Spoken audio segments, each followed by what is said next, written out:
वो पावरफुल है। तो एक के पीछे दूसरा भागेगा। एक माशूक है, एक आशिक है। आशिक पावरफुल होता है तो माशूक को पकड़ेगा या छोड़ देगा? पकड़ेगा ना, पकड़ लेता है। कैसे पकड़ता है? सिर्फ बिंदु रूप आत्मा को पकड़ता है या आत्मा के साथ साथ शरीर को भी पकड़ लेता है? आत्मा को भी पकड़ता है और जो मन बुद्धि रूपी आत्मा है उसके ऊपर भी कंट्रोल करता है और शरीर रूपी रथ को भी कंट्रोल कर देता है। उसे माता बना लेता है। धरणी को माता कहा जाता है, जो धारण करती है। किसको धारण किया? सर्वशक्तिवान को धारण कर लिया। क्या? जैसे दिखाते हैं भक्ति मार्ग में, रामायण में, कि शिव का धनुष था, सीता के घर में रखा हुआ था। उस शिव के धनुष को, जिसको कहा जाता है चाप,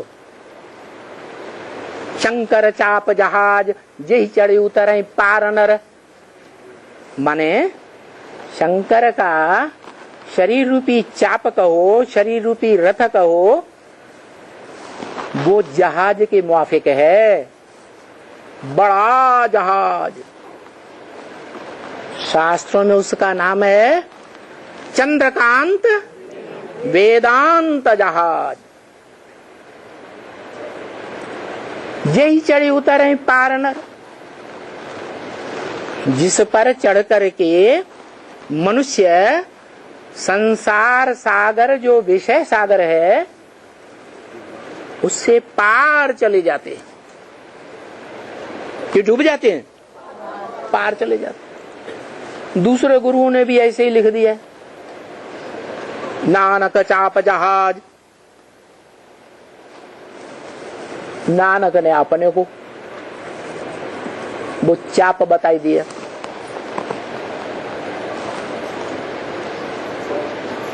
तो मनुष्य गुरु तो नहीं, चाप हैं। ऐसे रथ नहीं है। चाप धनुष को भी कहा जाता है। क्या? धनुष। उसको जितना लचीला बनाना चाहो खींच के मोड़ सकते हैं कि नहीं मोड़ सकते? मोड़ सकते। तो वो शरीर रूपी रथ ऐसा है कि पुरुषार्थ के रास्ते में बहुत मुड़ जाता है।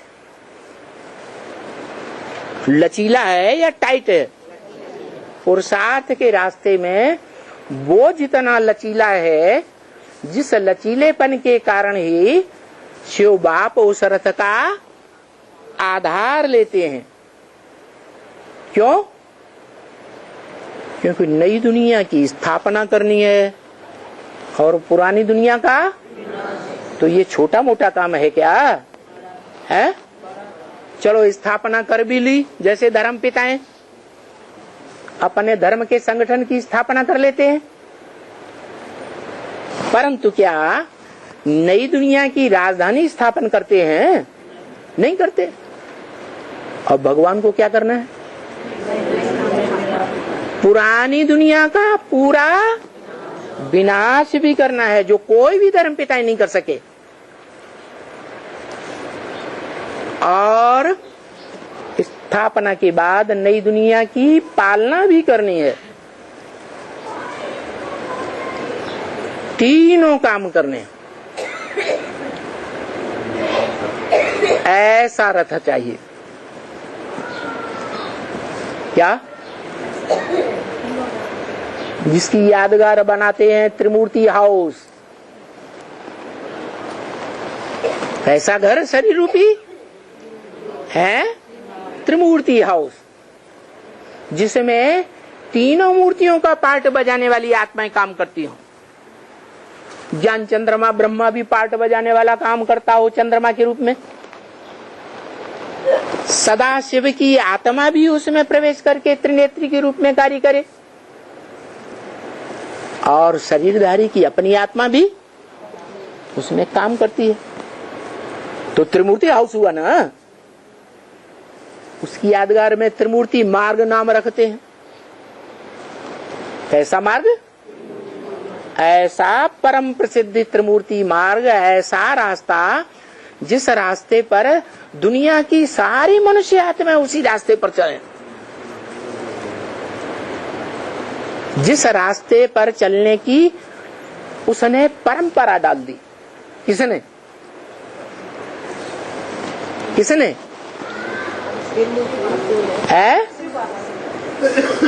शिव बाबा का नाम क्या है जिसमें तीनों की बात आ जाती है? त्रिमूर्ति शिव। क्या नाम है? त्रिमूर्ति शिव। वो त्रिमूर्ति शिव जब आता है तो कौन से हाउस में आएगा? चैतन्य हाउस है, जो सृष्टि के अंत में भी त्रिमूर्ति हाउस 100%। पहला स्थापनाकारी ब्रह्मा, परम ब्रह्म, और मध्य में पुरानी सृष्टि का विनाश करने वाला शंकर, और अंत में जो सृष्टि स्थापन हुई है, विनाश होने के बाद जो भी अच्छे अच्छे बचे उस संगठन की पालना करने वाला विष्णु भी बनता है। बताओ, कभी सुना कि शंकर जो कहा जाता है वो ही अंत में त्रिमूर्ति शिव बनता है? आदि में भी, सृष्टि के आदि में, रुद्र ज्ञान यज्ञ के आदि में भी क्या था? त्रिमूर्ति हाउस था, जिस हाउस में शिव बाप प्रवेश करते हैं। तो वो कहता है चैतन्य त्रिमूर्ति हाउस कि मुझे याद करो।